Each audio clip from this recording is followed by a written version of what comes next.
9. Siapa yang masuk ke dalam rumah?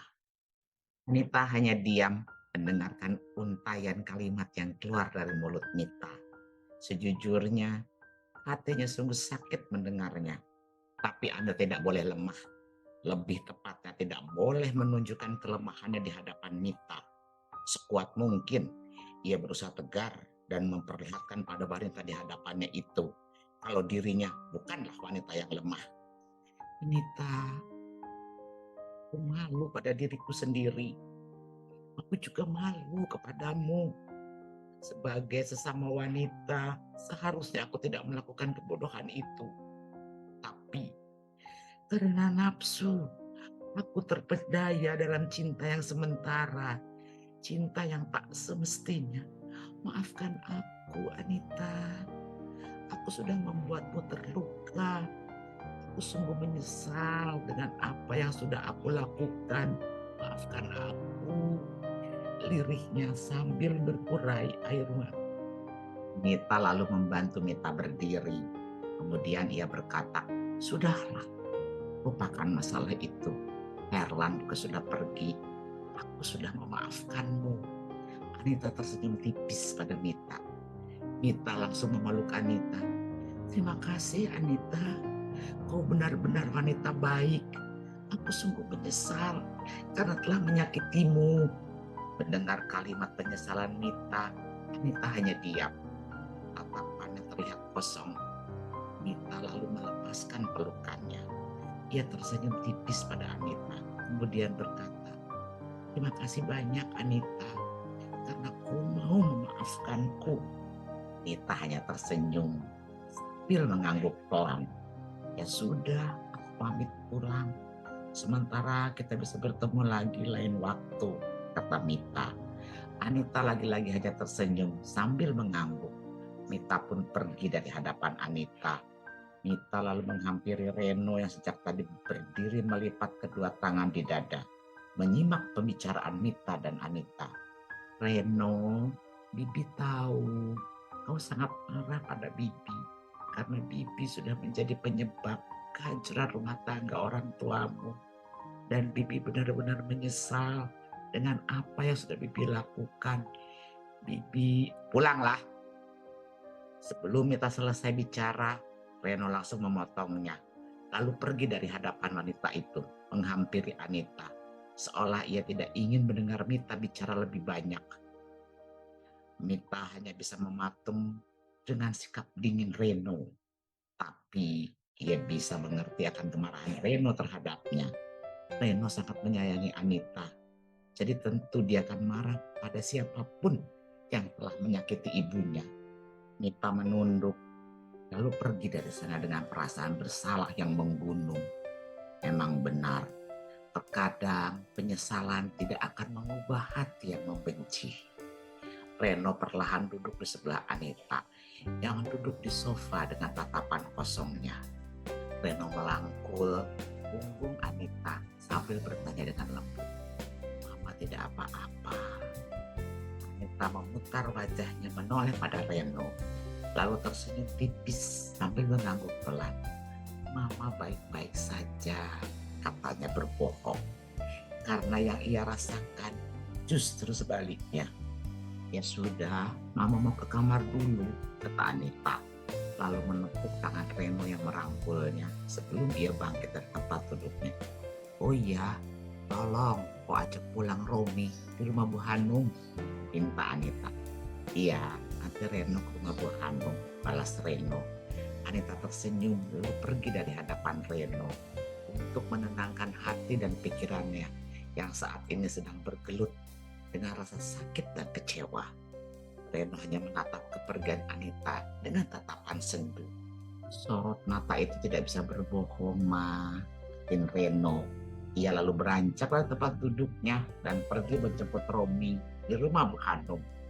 Sementara Anita yang sudah berada di kamarnya tampak duduk di lantai, bersandar pada pinggiran ranjang dengan satu kaki ditekuk ke dada. Tatapannya tampak kosong, seperti tidak ada semangat kehidupan. Anita yang sempat melupakan lukanya dengan rasa penasaran terhadap perasaan Reno pada Sena yang sempat mencuri perhatiannya tadi. Tapi kedatangan Mita membuat rasa sakit itu kembali mengudara. Pinang-kepingan ingatan dan kejadian awal mula ia mencurigai Herlan berselingkuh mulai berputar di memorinya. Sampai akhirnya Herlan sendiri yang mengakui perselingkuhan itu. Kepingan-kepingan ingatan itu bagai kepingan kaca yang tajam menyayat luka di hatinya semakin dalam. Rasa sesak di dadanya membuat Anita tak mampu lagi untuk menahan lagi air mata yang sejak tadi menggenang di pelupuk matanya. Goresan sembilu menyayat luka di dalam kalbu.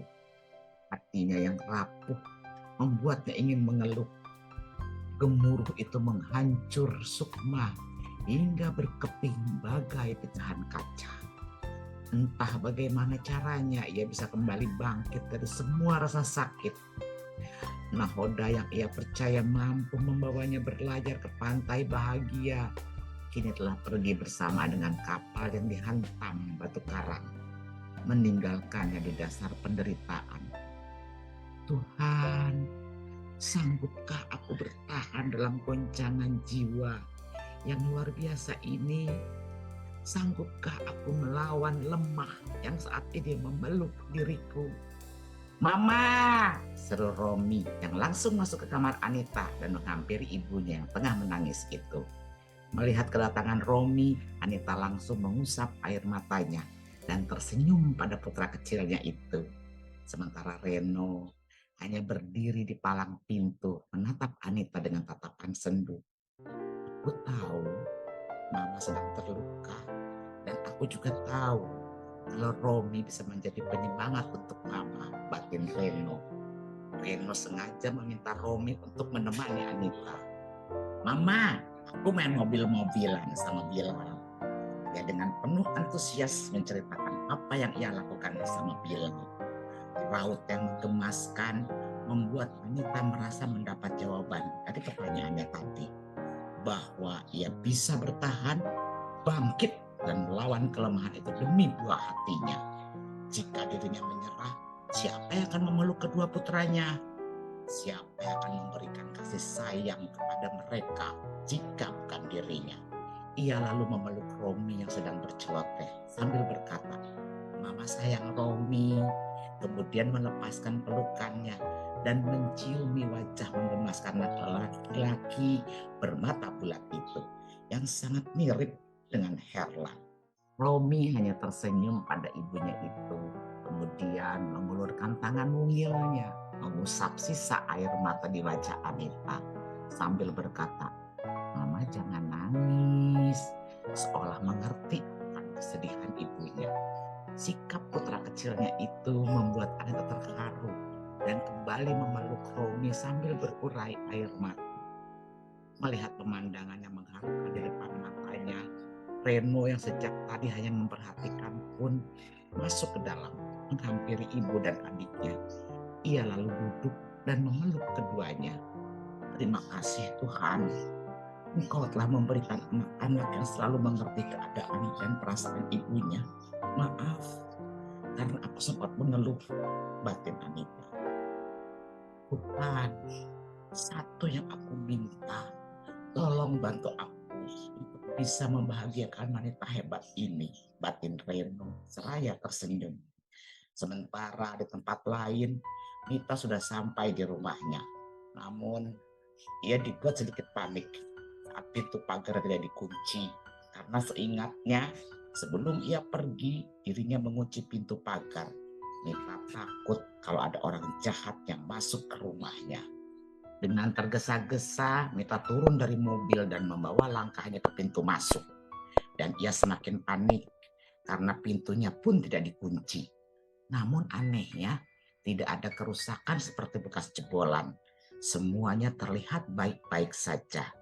Dengan hati-hati dan sedikit mengendap-endap seperti maling di rumahnya sendiri.